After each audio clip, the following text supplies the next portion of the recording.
Hey, family, this is Dr. Ladre Weathersby, your Better Life Coach, coming to you with today's Better Life Blurb. And I'm in this mini-series talking about some of the myths of financial myths that we got going around the world. So definitely go back and check the YouTube channel for yesterday's video, or go to the Better Life Institute Facebook page. You can check the video for the day before. All right. So let me give you today's installment. Are you ready? Folks with smaller incomes can have damn good credit. That's a myth, but it's actually true. You know, I remember the story of my grandmother, my mother's mother. And the crazy part is, it's a myth because remember, credit is so much more than just money or the financial side. I define credit as a snapshot of your character and your stewardship in a specific area at a point in time. So you can have your credit when it comes to your word, because sometimes you aren't timely. That's not good credit. So anyway, get back to my grandmother. I remember growing up that she always had what she wanted, even while she worked. And now that she's retired, she still does. Why? I believe that's the case because she always did what she said, which goes back to what I believe about credit being character. But it wasn't just with paying her bills. It was treating people right. So people wanted to do things for her because she treated them right. And so I want to make sure, sorry, I'm trying to get the screen right.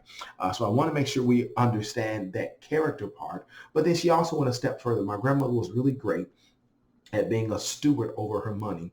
I don't recall her ever trying to buy a $300,000 house on a $50,000 income, because even if you do some crazy stuff, the payment can be made, but it adds so much stress, so much heartache, and so much restriction in the current life. I don't think it's worth it, and she didn't either. So I'm telling you, I don't know where you are in life. However, I know that your financial goals, especially if we can make them happen 2 to 20 years sooner, are important. And your credit overall can help in making that happen. If you didn't quite get the two things I mentioned about my grandmother right the first time, guess what? It's okay. I didn't get it right the first time either. That's why I'm at my age now teaching this stuff, because I wish somebody had taught me sooner.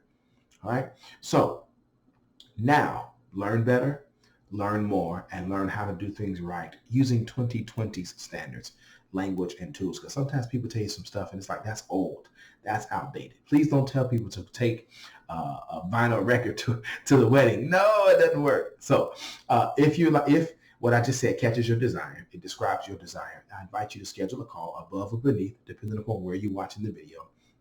Let's have a call. I believe I can help the willing and the coachable not just make great, even dramatic changes sooner than later, but I believe there is so much more attached to your future goal, your financial goals coming to pass. So go ahead, schedule your call. Future and destiny await you. Together, let's prove that when life is pretty good, a better life is always best. Blessings to you. We'll talk soon.